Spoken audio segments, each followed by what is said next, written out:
രാവിലെ പതിവിലെ നേരത്തെ ഉണർന്നു. നേരെ അടുക്കളയിൽ കയറി കോഫി ഉണ്ടാക്കി 2 ഗ്ലാസ്സിലായി എടുത്തു. നേരെ ഔട്ട്ഹൗസിലേക്ക് പോയി. അവൻ അപ്പോഴും നല്ല ഉറക്കമാണ്. അവൾ അവനെ തട്ടി വിളിച്ചു. കുറച്ചു പാടുപെട്ടാണ് അവനെ ഉണർത്തിയത്. അവൻ ചടപ്പോടെ ഒന്ന് നിവർന്നിരുന്നു. അനു ഗ്ലാസ് അവന് നേരെ നീട്ടി. "ഇതാ ഈ കോഫി കുടിക്ക്." അവൾ പറഞ്ഞതും അവൻ പകപ്പോടെ അവളെ ഒന്ന് നോക്കി. "പതിവില്ല എന്നറിയാം. പതിവുള്ളത് തരാൻ ഇപ്പോൾ എന്തായാലും നിർവാഹമില്ല. മോന് ഒരു ഫുള്ള് വാങ്ങി വരാൻ ഞാൻ അമ്മാവനോട് പറഞ്ഞിട്ടുണ്ട്. തൽക്കാലം മോൻ ഇതങ്ങ് കുടിച്ചോ." അവൾ പറഞ്ഞപ്പോൾ അവൻ ആകെ ചൂളിപ്പോയി. പതിയെ ഗ്ലാസ് വാങ്ങി എഴുന്നേറ്റ് നേരെ വാഷ്റൂമിലേക്ക് പോയി. "അതേ, പെട്ടെന്ന് കുളിച്ച് റെഡിയായി വരണം. എനിക്കൊന്ന് 2 സ്ഥലത്തേക്ക് പോകാനുണ്ട്." അവൾ പറഞ്ഞതും അവൻ എന്തോ പറയാനഞ്ഞു. "ഒരു തിരക്കുമില്ലാന്നറിയാം. ഇനി ഉണ്ടെങ്കിലും കുഴപ്പമില്ല. ഞാൻ പുറത്ത് കാണും. മുങ്ങാനാണ് ഉദ്ദേശമെങ്കിൽ മുട്ടുകാരി ഞാൻ തല്ലിയൊടിക്കും." അനു പറഞ്ഞു. പറഞ്ഞാൽ പറഞ്ഞതുപോലെ ചെയ്യുന്നവളാ. അതുകൊണ്ട് കൂടുതൽ അഭ്യാസം ഇറക്കാതിരിക്കുന്നതാണ് നല്ലത്. അവൻ ഓർത്തുകൊണ്ട് വേഗം റെഡിയായി വന്നു. അനു പുറത്തു തന്നെ കാവലിരിപ്പുണ്ടായിരുന്നു.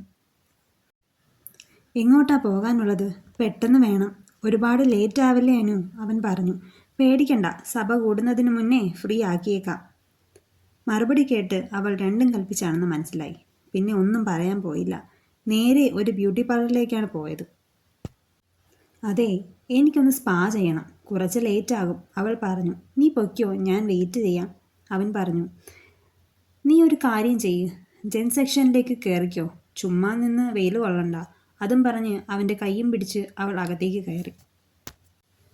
അവളുടെ കഴിഞ്ഞ് കുറച്ച് നേരം കൂടി കഴിഞ്ഞാണ് സഞ്ജു വന്നത്. ഹെയർ കട്ട് ചെയ്ത് താടി ട്രിം ചെയ്ത് ഇപ്പോൾ കണ്ടാൽ പഴയ സഞ്ജുവിൻ്റെ ഒരു ചായയൊക്കെ ഉണ്ട്. ഇനി കണ്ടില്ലേ ആ തിളക്കവും മുഖത്തെ ചിരിയും കൂടി ബാക്കിയുണ്ട്. അതുകൂടി സെറ്റാക്കിയിട്ടേ ഞാൻ ഇവിടുന്ന് പോകും മോനെ, അവൾ മനസ്സിലോർത്തു. "ആഹാ, സുന്ദരനായല്ലോ. വാ, ഇനി ഫുഡ് കഴിക്കാം." അതും പറഞ്ഞ് അവൻ്റെ മറുപടിക്ക് കാത്തു നിൽക്കാതെ അവൾ നേരെ അടുത്തുള്ള ഹോട്ടലിലേക്ക് കയറി. നല്ല ചൂട് ചോറും സാമ്പാറും കരിമീൻ പൊള്ളിച്ചതും എല്ലാം കൂടി നല്ല തട്ടി വാരി വലിച്ച് തിന്നുന്ന അവളെ കണ്ട് അവന് ചിരി വന്നു. "എന്തോ നാടി ഇത്? ഫുഡ് കണ്ടിട്ട് തന്നെ കാലങ്ങളായ മട്ടുണ്ടല്ലോ." "ഒന്ന് പതിയെ," അവൻ ചിരിച്ചുകൊണ്ട് പറഞ്ഞു.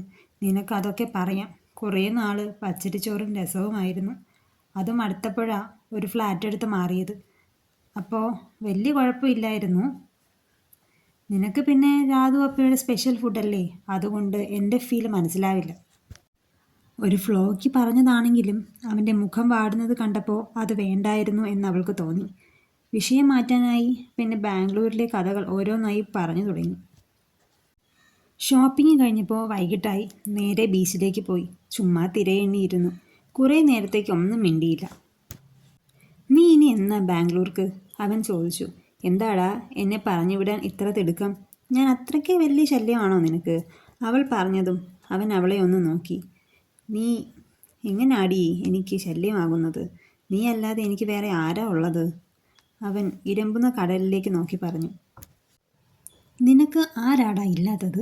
അച്ഛൻ, അമ്മ, നല്ലൊരു ഫാമിലി, പിന്നെ സ്നേഹം മാത്രമുള്ള കുറേ ഫ്രണ്ട്സ്. ഇത്രയൊക്കെ പോരെ നിനക്ക്?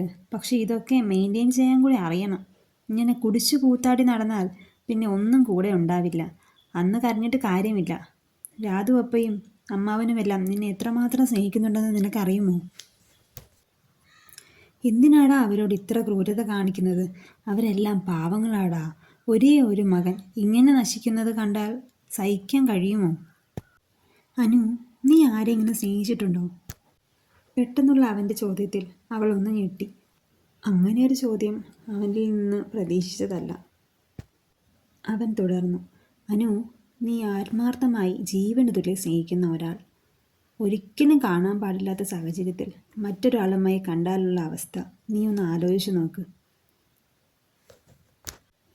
അവൻ അത് പറഞ്ഞപ്പോൾ അന്ന് പാർക്കിങ്ങിൽ വെച്ച് പ്രിയയെയും സഞ്ജുവിനെയും ഒരുമിച്ച് കണ്ടതാണ് ഓർമ്മ വന്നത്. പെട്ടെന്ന് അവളുടെ കണ്ണുകൾ നിറഞ്ഞു. അവൻ തുടർന്നു. "ഓർക്കുമ്പോൾ തന്നെ കണ്ണ് നിറഞ്ഞോ? അപ്പോൾ നേരിൽ കണ്ട എൻ്റെ അവസ്ഥയൊന്ന് ചിന്തിച്ചു നോക്ക്. തകർന്നു പോയി. പിന്നെ എന്തൊക്കെയാണ് നടന്നതെന്ന് ഒരു നിശ്ചയവുമില്ല. പോട്ടടാ, നമുക്കെല്ലാം ശരിയാക്കാം." അവൾ അവനെ ആശ്വസിപ്പിച്ചു.